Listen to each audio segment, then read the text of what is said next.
Okay, wrapping up our previous example, again, we did a test of a single mean of from a sample, and we wanted to compare that mean to a population mean, to a comparison point. And in this case, we used the national average. We calculated the test statistic, which turned out to be minus 0.77, which indicates when we compare at the boundaries to the null distribution here, the t statistic, the boundaries are minus 1.96 and plus 1.96, that this observation, this sample, is well within the bounds of the city limits of this null world here, right? So we failed to reject the null hypothesis.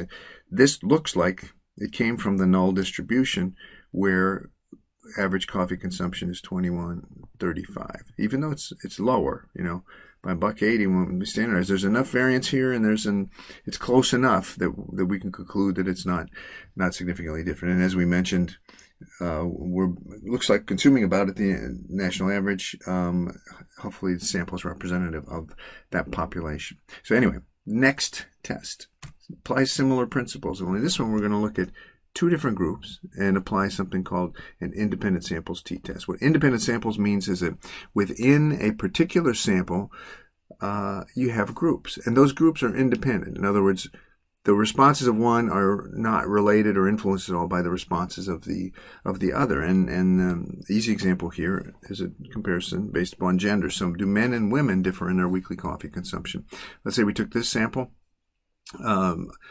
157 men, 162 women. They all answered the same questions, one of which was coffee consumption, and men on average said $21.09. Women said $18.19. Here are the respective standard deviations from each group.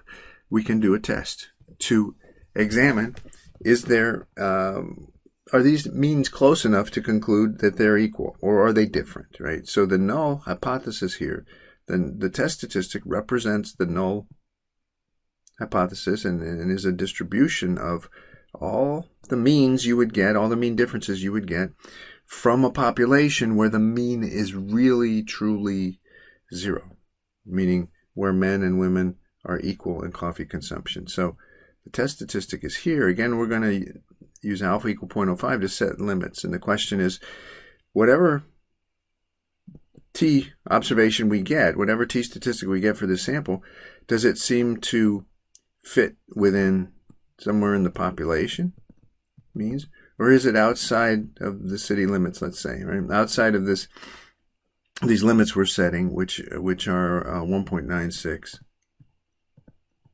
and minus 1.96. Okay, so that's the question. The null is that the mean of men equals the mean of women, and the alternative hypothesis is that they're different.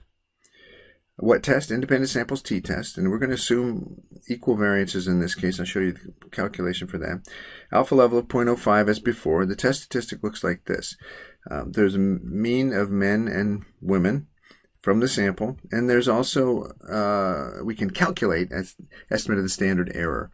This is an estimate that assumes equal variances, so the variances are not widely differing enough that you can pool them. This means putting them together in the same calculation and then just taking the square root of that. Okay, so that just means taking this standard deviation and squaring it, so that's actually the variance, and this one and squaring it, and dividing each of them separately by their own sample sizes, and then taking the square root of the whole thing. It has meaning in the sense that it's the way that we estimate the standard error of the mean from this, or for that population. Here's the observed. So calculate the test statistic. Here's the difference, 21.09 for mean for men minus 18.19, the mean for women, divided by the standard error of the mean, which is this one here. And we get a test statistic of $2.13. There are no units per se in the t observed. So 2.13. How does that become relevant? It becomes relevant when we compare it to the null distribution. The null distribution is where we assume there's zero difference between men and women, right? We set limits on the set boundaries on the comparison of the observed test statistic at 1.96 and minus 1.96, and we find our observed t is now outside, unlike the last one, outside this bound, this upper bound, or let's say the city limit. So in other words, we're saying, you know what, that's different enough that it does not look like it came from this null population. It does not look like it came from a population where the difference between men's and women's coffee consumption is 0. So we get a 3-part conclusion here for step 6. In this case, we reject the null hypothesis. In other words, we say this is not coming from this population. We reject the statement that the means are equal. We're going to conclude that the alternative hypothesis is the correct one, and meaning that they're different. 6b is, well, what do the means look like?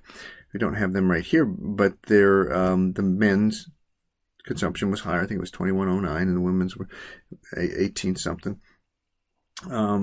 The men's mean is higher. We can say statistically significant difference between men and women.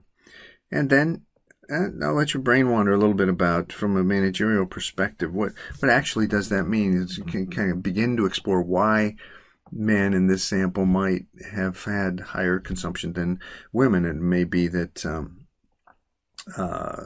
we can speculate a lot of things. We can look at more data, but are there different competitive options for women, for example? Or do they drink a wider variety of beverages, let's say in a morning context, than men do?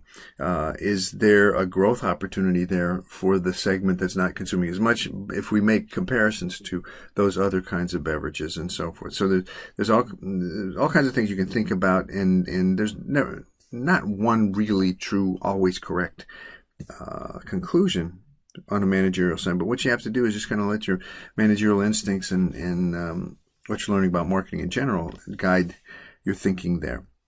So that is the 2-group independent samples t-tests.